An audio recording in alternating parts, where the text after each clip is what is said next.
Père et du Fils et du Saint-Esprit. Amen.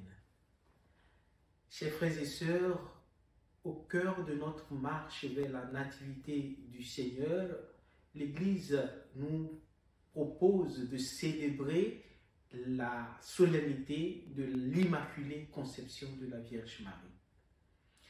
Cette fête a été établie, a été instituée le 8 décembre 1854 au temps du pape Pie IX à travers un document intitulé Ineffabilis Deus, qui veut dire Dieu Tout-Puissant.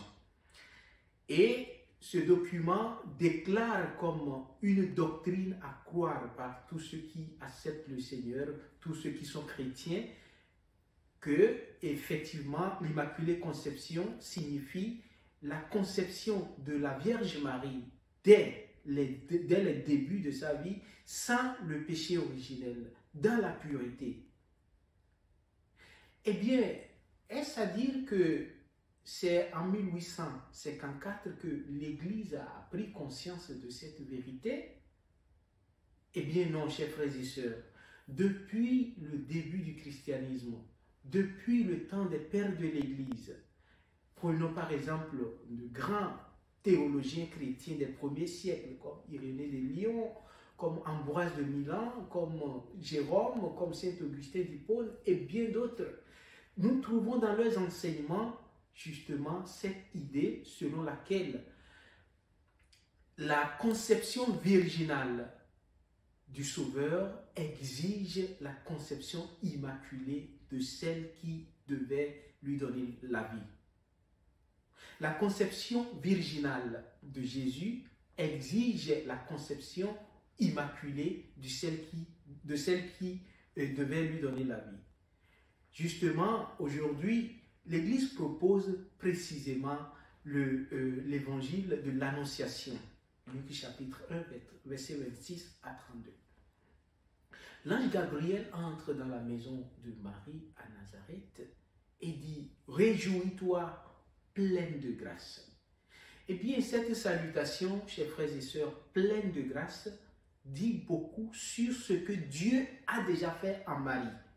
Donc, Marie a été déjà préparée, destinée pour sa participation à cette œuvre du Verbe de Dieu qui devait s'incarner. Mais Dieu ne nous impose pas les choses.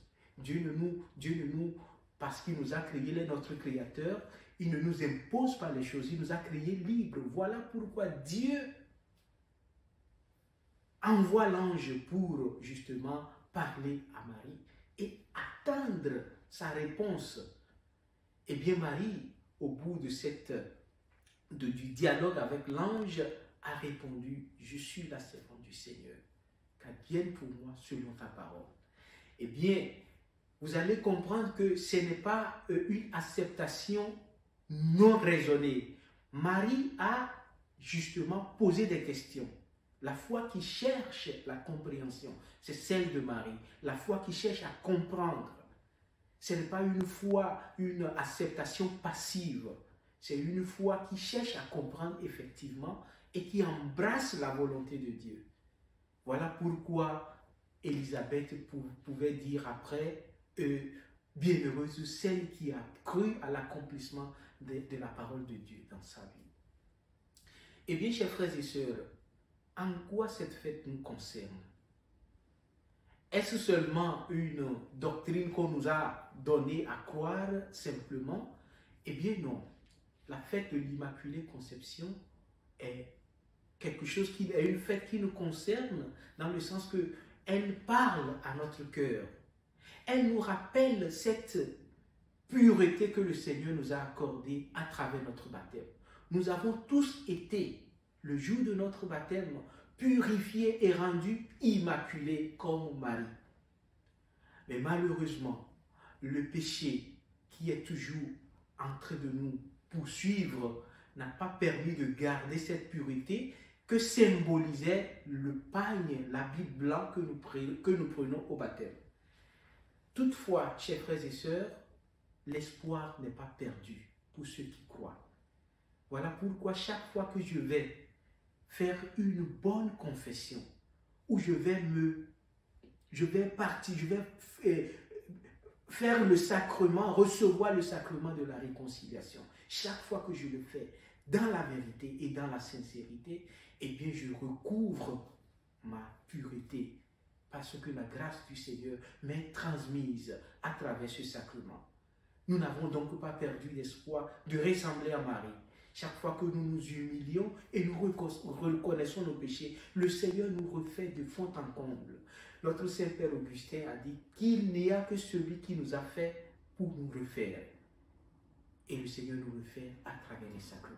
Ces sacrements de guérison.